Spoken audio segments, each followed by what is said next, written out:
When we say John Wick is pain, it's kind of like a fuck yeah, you know? It's like a fuck yeah, Wick is pain. It's like, it's so good it hurts.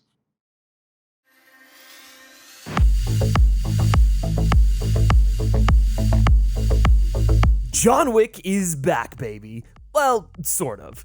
Ever since it was announced, the prospect of a John Wick spinoff seemed like a bit of a misguided idea, no matter how much I love Ana de Armas. What would this franchise be without its titular star, and would it even be worth seeing?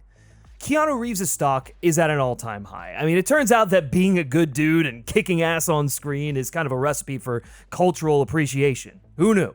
Through the lens of 2025, the success of these films might seem like a bit of a foregone conclusion, but that's not the case. Quick side, if you want to explore the cultural trajectory of Keanu in greater depth, I'd recommend that you check out the video we did on Constantine last year, which evaluates his work against his shifting cultural perception. But the short version is that Keanu is looking for something. And Keanu was at a moment in time where he's like, I'm ready to be an action star again. we know the cards were stacked against Ballerina, but the cards were also stacked against John Wick, similarly to when that first film came out. John Wick was never intended to be a franchise, let alone a cinematic universe with spin-off series, films, and mobile games. In fact, it was produced as a bespoke action program for a VOD audience, or I guess what you would call direct-to-DVD, right? At the time of production, Keanu Reeves hadn't had anything resembling a hit since The Lake House 8 years prior, a romantic two-hander with Sandra Bullock that played very much against type. 47 Ronin came out and it didn't do well. Man in Tai Chi came out and disappointed. So the narrative that Keanu Reeves is an action star just evaporated. In short, his stock was down. On the other side of the camera, you had David Leitch and Chad Stahelski, two untested filmmakers whose names were only recognizable to those versed in the behind the scenes of Hollywood stuntmen. By all industry metrics, this is a project that would come and go, recouping its modest budget through Redbox output deals and DVD sales to divorced dads. We started to screen it for the studios and everybody passed. Literally everybody passed. And then, something strange happened. Someone at Lionsgate said, you know what, fuck it.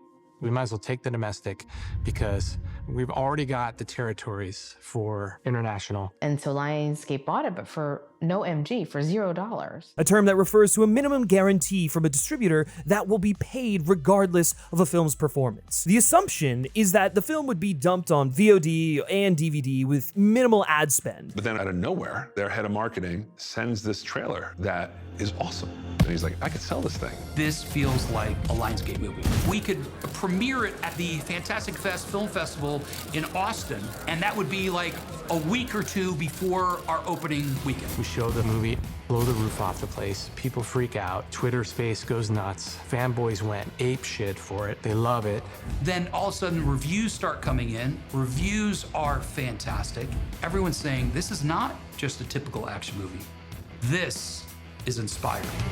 And thus, the John Wick franchise was born. From there, each subsequent film in the series outperformed the last as the audience grew in size and the little engine that could proved to be a goddamn freight train. And you know, the rest is it's history. Like, I've talked about how much I love the John Wick films on this channel. I think John Wick 4 is a fucking masterpiece, and every studio wants their John Wick, and I think a lot of our great franchises, whether it's Mission Impossible or James Bond, owe a lot to what was pulled off with the John Wick franchise. I mean, the John Wick franchise is not just an action movie series, it's a singularly atmospheric and emotionally charged universe of consequences, rules, unexpected elegance, and spirituality. Since the release of the first film in 2014, the series has developed into a tightly controlled cinematic language of violence, myth, and redemption. It was a lot more stylized than I think anyone saw on the page. While John Wick was initially perceived as an even collaboration between David Leitch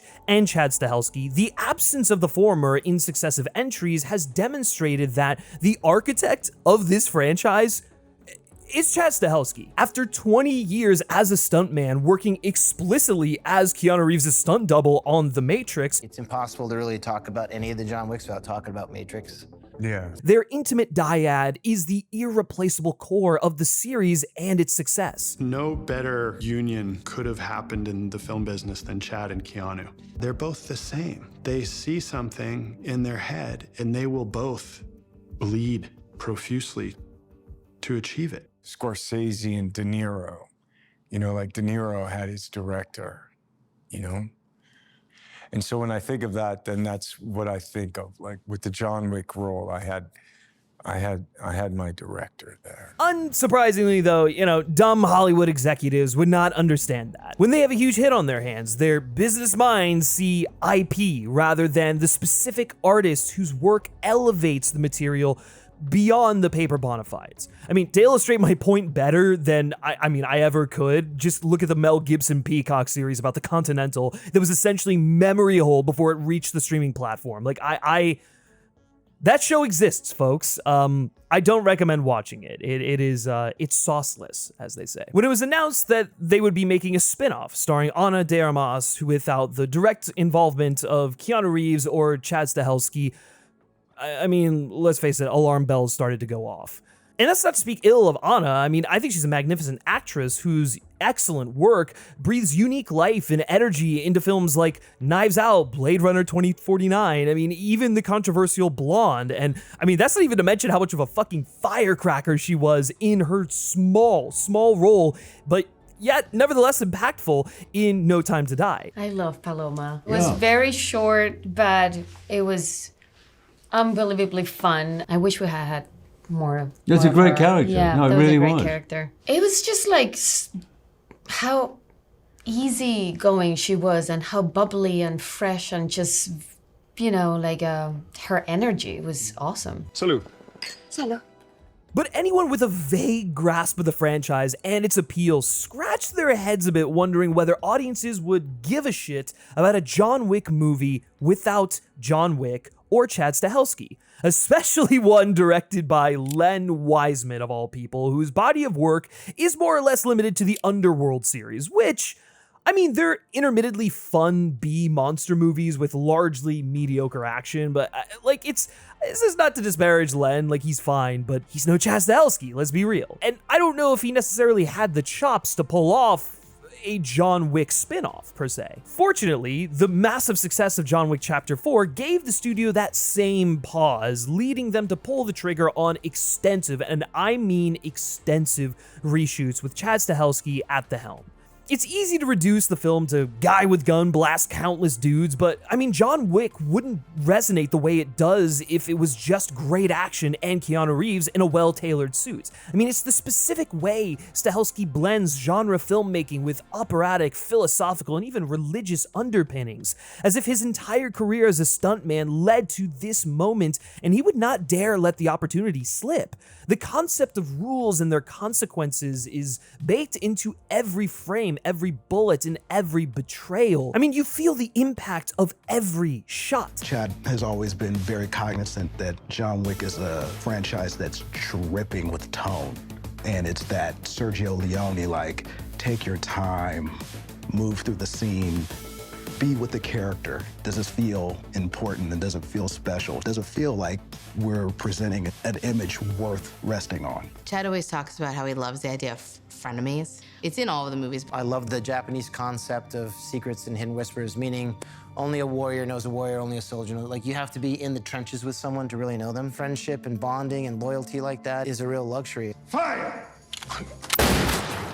Stahelski didn't just direct these films, but defined the language of the franchise that gives them a distinct and indelible identity. He imbued himself and his long-standing relationship with Keanu Reeves into the very fabric of the text. The singular fight choreography, the paralyzing weight of vengeance, the lush world building of the Continental, and John's ongoing existential crisis. I mean, these are all series trademarks that would not exist without Chad Stahelski. He's in his own world. He does Wick. Like, he loves Wick. Wick is fucking Chad. Chad and Keanu, they're Wick. They bleed Wick. They die Wick. They're like Wick, you know?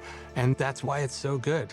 Rather than feeling like a lazy cash-in or a derivative spin-off, I'm very, very pleased to say that Ballerina fucking rules. It manages to complement the John Wick saga while carving out its own identity, and much of this success comes down to how Stahelski handles the film's structure and tone. The movie doesn't just imitate Wick, which I think would be a massive failing on the part of the filmmakers here. It understands why John Wick works and reconfigures those ideas through a fresh lens. Lionsgate's early emails to critics forbidding all but the most positive, glowing reactions on social media did not prove to be an admission of having a clunker on their hands. And while, I mean, it's unethical, to say the least, to send that out to basically incentivize critics to only post positive social reaction.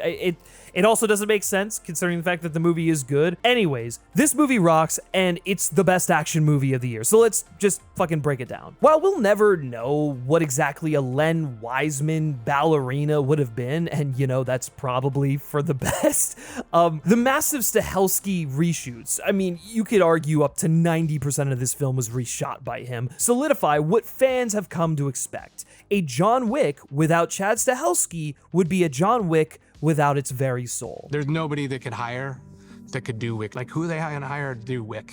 Ana de Armas's Eve is a striking contrast to Wick. Where John is immediately aware of every possible weapon in a room, Eve is reactive, instinctual, almost improvisational. Her smaller stature and less intimidating presence might have made her seem like a weaker lead, but the film smartly turns that into a strength. This is not just Ana de Armas in action mode. I mean, she's done this before. In No Time to Die, as I mentioned, she has this extended, exhilarating action set piece that's, you know, arguably one of the best parts of that entire film, but it feels like a completely different language to this one. Anna's a wonderful actress, so talented, and there's really not anything she can't do. Anna's complete dedication to the training, it's pretty impressive.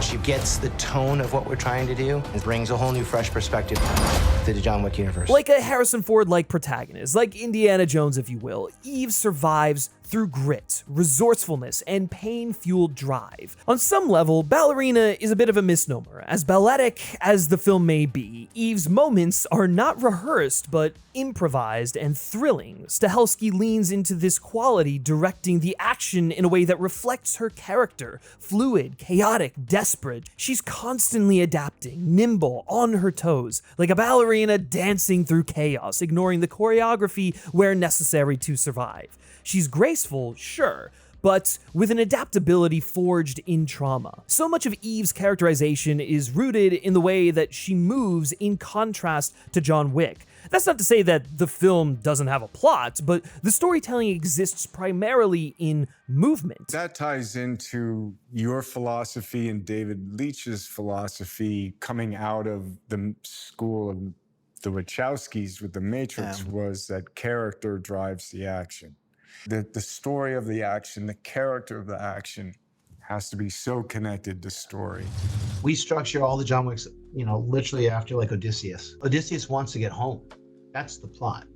The story is all the great adventures he has on the way home. We're making an action movie about action movies. A lot of the Wicks are like love letters to things that we loved, like the low-budget action movies we grew up loving. And that specific physicality is something that could only be achieved by a filmmaker whose background comes from intensely physical performance. Stahelski's years as a stuntman give him the ability to conceive and direct bodily movement with an intuition that even the best directors would struggle to conceive. Because Stahelski is so in tune with what these films are and established the language of a John Wick movie, I mean, he can then go forth and play with that a bit, deconstruct it without ever going against the grain of what a John Wick film is or should be. He's able to make it feel like its own unique thing set inside this larger universe. That's the beauty of what we have with John Wick. It's RIP. Yeah. So there's no real rules. Like, we've had people come up to us and actually say to Keanu, well, that's not very John Wick. And we're like, I don't know, that's John Wick, and he says he'll be on a horse. You want to ride a horse? Yeah, man. All right, then it's pretty John Wick, isn't it? I don't mean to come down hard on Len Wiseman. I mean, he's fine at what he does, but no one, not even Stahelski's peer in David Leitch, is as gifted at rooting character in bodily kinetics.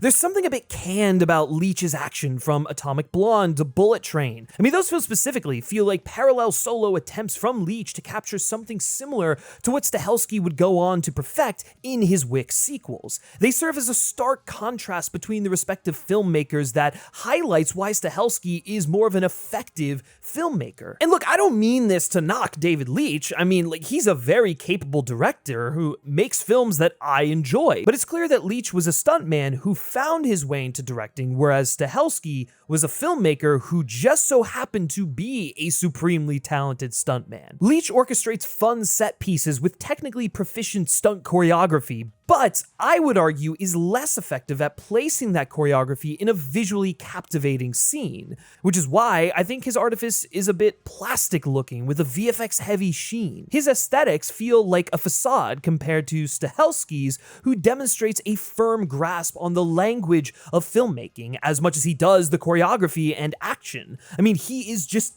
a fucking monster unleashed. Like, this guy, he's incredible. Dave had a much more grounded sensibility.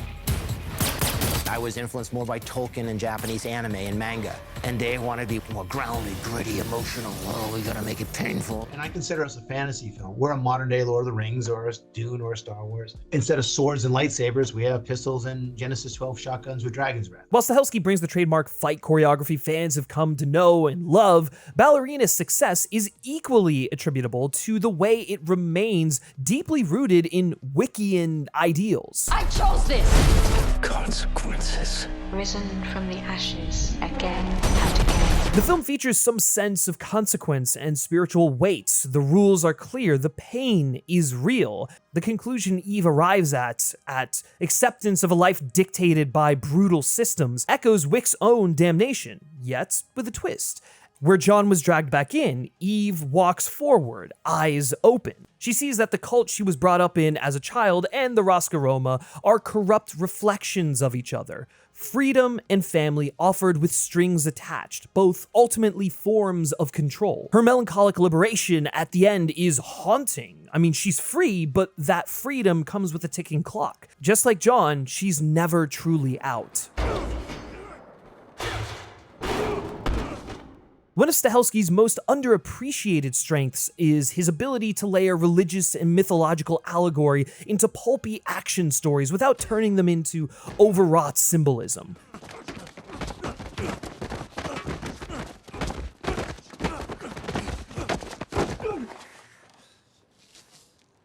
Ballerina proudly carries this torch, utilizing religious iconography more effectively than many big-budget films. Eve's journey is one of spiritual reckoning, a dance between salvation and destruction. Her femininity isn't downplayed, but used to add depth. I mean, one of the big mantras of this film is fight like a girl. She's told fight like a girl. She's so frustrated, and she's just like going through a very tough time, and it's kind of like a big revelation for her. The things that she thought might be a disadvantage, she realized that she can turn them around and just like play them. Like fighting like a girl can actually be her superpower. Like, and she's just all of a sudden, she just changes and gets it. And it makes her so aware of all the possibilities. And, you know, she can do things they can do. It's such a good motivation, you know, throughout the film. Yeah, and you can see her becoming who she is. She's a killer, yes, but she's also a protector. She fights not just for revenge, but for healing, for closure,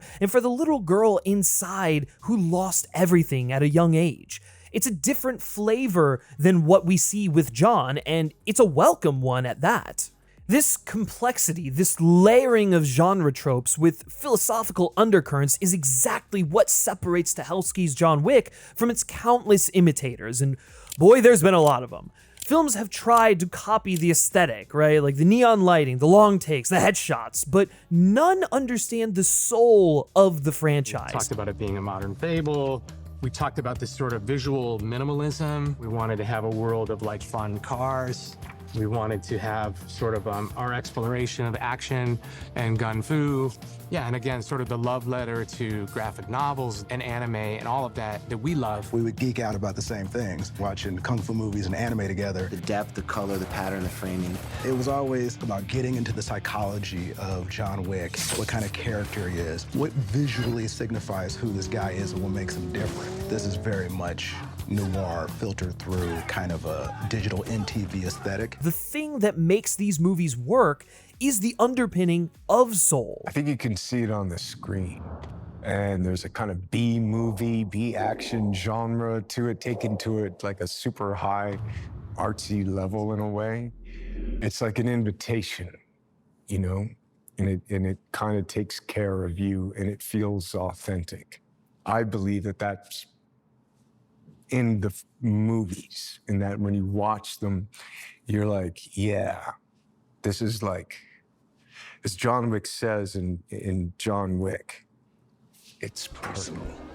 Stahelski understands this and proves that he can transpose these qualities onto new characters. For as much as we love Keanu, there's an identity here that goes beyond his star image. We kind of made a decision, like, what do we love? And we wrote it up on the, we love Wujiao films, we love Chambara films, we love Westerns, we love John Ford, we love Sergio Leone, we love Bernardo Bertolucci, we love Tarkovsky, we love Wong Kar-wai, we love Zhang Yimou, you know, Akira Kurosawa, we love Steven Spielberg, all these great directors of action at the time or storytelling, and we just went, well, fuck it. We're just gonna combine everything we love and build our own franchise. Before seeing Ballerina, I was worried that the franchise would stagnate into a parody of itself. I mean, we've seen other franchises do that before, but thankfully the film sidesteps this seemingly inevitable fate by innovating within the boundaries of its universe. I mean, you've got like the cult village, right? Like this Nordic Icelandic fishing village or whatever, and it feels like something distinct and different that we haven't seen in this universe before, yet it also feels very at home here. It feels like it's part of Wick's world, and so you get something here that's a little bit different, something that expands the lore and the landscape a bit more, but in a way that doesn't feel redundant, like another nightclub or whatever, which I thought was a nice, fun thing that they did at the beginning, was they gave us the Wickian nightclub, and then they eventually brought us into these new areas that I think Ballerina can go to. And as this spin-off series hopefully continues to, you know, open up the world in new, interesting ways. Meanwhile, the inclusion of John himself is handled tastefully. His presence adds gravitas, but never overshadows Eve. And in fact, I would argue that it's essential to have him in this film because of how their journeys kind of parallel each other. And so you've got the Baba Yaga and all of the shit we've seen him go through and the decisions and choices and consequences he's had to deal with. And now we're watching this new protagonist step into this world, and he's there to kind of try and guide her, but he also understands and empathizes with her pain and everything she's kind of going through. And so seeing the two of them, these parallel people at different points in their journey, I think it adds a lot, not only to Eve's character, but Wick's as well. In his inclusion, like, that's a balancing act that many other franchises fumble, yet Stahelski pulls it off with clarity of purpose and respect for that character, which is an especially difficult task when conducting extensive reshoots. While staying true to its spiritual core, Ballerina doesn't rest on the franchise's laurels. It doesn't offer mindless fan service or lazy mimicry. It's a genuine attempt to expand the universe while honoring what came before. If the latest John Wick proves anything, it's that Chad Stahelski isn't just a director, he is the soul of the John Wick universe. It is this culmination of all of his interests, his musings, his visual style. Like, it's just everything that he is. It's such an extension of him as a person, and therefore it is hard to imagine making these films without him involved in some capacity. We came up with this idea for Top Shot, and what you Why see do you here... keep saying we? Well, I mean... Where's the we? Well, you and I... You! No. You! No. You! But, like, they don't see it because Top Shot There said was be no done. we who said, oh, I see a Top Shot in John Wick 4. We want to do There a was Top like, Shot. oh, I'm Chad, and oh yeah, that's what I see All in right, my so head. kooky director guy comes up with this idea, and I used to play with Etch-a-Sketch as a kid, so I'm like seeing things in Etch-a-Sketch world. His career as a stuntman gives him the consummate professionalism of John Wick. He's an expert, a killing machine. When he gets the call, he's going to find the mark. Few directors are as skilled at balancing myth against mayhem, action against emotion, style against substance. It's all those kind of big ideas in this action movie. Ballerina is honestly a miracle. It's a miracle it's as good as it is because it should have failed. This franchise already had a moment of dumb luck in the unlikely success of the first film. With Ballerina, we have proof that sometimes lightning does in fact strike twice in the same place, if its god is so motivated. And in the world of John Wick, Stahelski is God. I can't wait to see what happens next in action. It's like fashion, it changes, there's generations, it evolves. To be part of that movement is really exciting. People always send me clips of different movies. Hey, look, they're copying John Wick, or they're trying to do Gun Fu. I dig that. You know, when you read a script and it just says John Wick action happens, you smile, you're like, okay, that's pretty, I kind of play it off, but I'm pretty like, that's pretty cool.